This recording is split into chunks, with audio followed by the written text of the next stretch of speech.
How good are the mythical Pokemon? I'm glad you asked.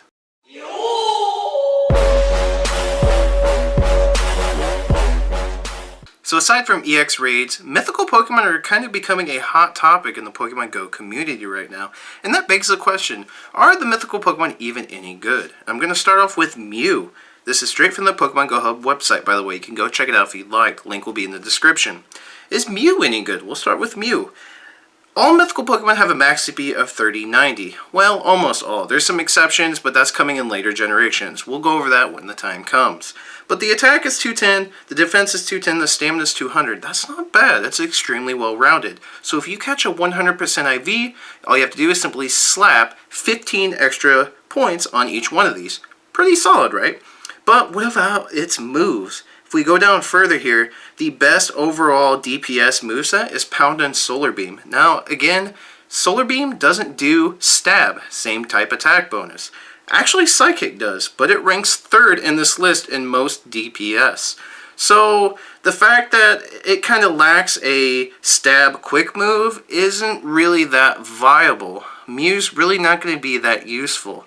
The only thing that Mew could be useful for is if you're missing that 6th Pokemon to use and do super effective damage against because of that massive amount of coverage for charge moves. Look, Solar Beam, Hyper Beam, Psychic, Focus Blast, Blizzard, Fire Blast, Earthquake, Thunder. It's ridiculous. So depending on what you're going up against in a raid, you can have a Mew that has the right charge move to do super effective damage. But other than that, Mew isn't really that great of a Pokemon.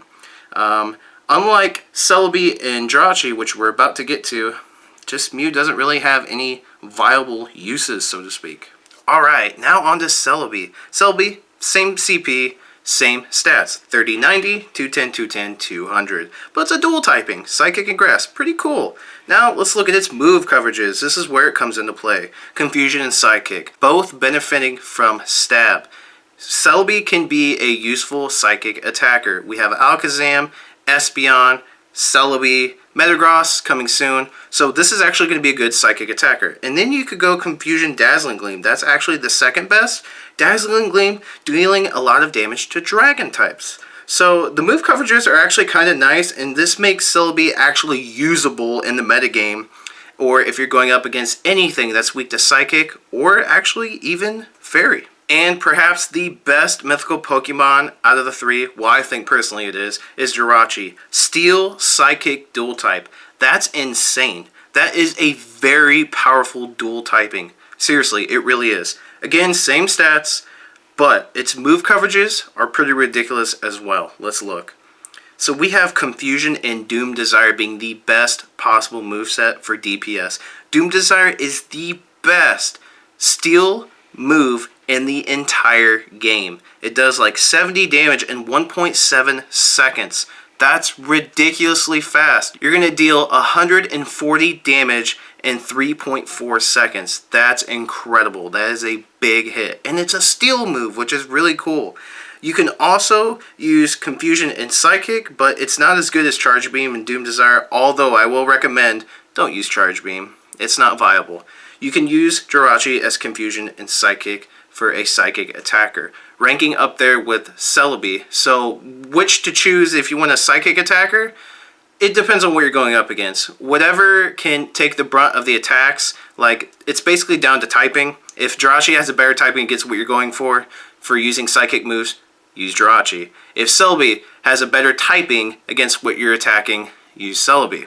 So it just depends on what you want to use to be a psychic attacker. And maybe in most cases you can use them both as psychic attackers, so that would be great as well. But the fact of the matter is, Jirachi has the strongest steel move in the entire game, and that's something to take note of. Along with its steel and psychic dual typing, it's a powerhouse. It really is. That is just an amazing mythical Pokemon. Make sure you catch a good one, whether it comes out in raids or in the wild. And that actually brings me to my last point. Are mythical Pokemon going to come out in the wild or in raids? And I have one answer for that. And it's a good one. If mythical Pokemon come out in the wild, that gives the most benefit to spoofers. Whether you love them or you hate them, they can just simply catch as many as possible while few people can actually catch one in the wild, because not everybody spreads spawns by word of mouth or on social media. A lot of people, believe it or not, keep it to themselves so they can have that rare catch. Now, if it's in raids, everybody has an equal opportunity.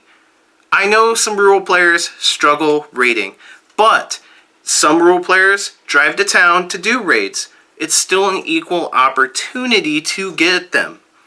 In the wild, not so much. Rural players are a struggle to get wild spawns in the first place, making an incredibly, extremely rare spawn in the wild only cripples that even further. So I think the benefit of the doubt would be to see them in raids, so everyone has an equal opportunity to get the mythical Pokemon that they want. But that's it with the boy Fitz City. Make sure you subscribe, show some support to the channel. Make sure to smash that like button. Let me know in the comments down below, what do you guys think about the mythical Pokemon? Which one are you most excited for? I'm signing off, and I'll see you in the next Pokemon Go video.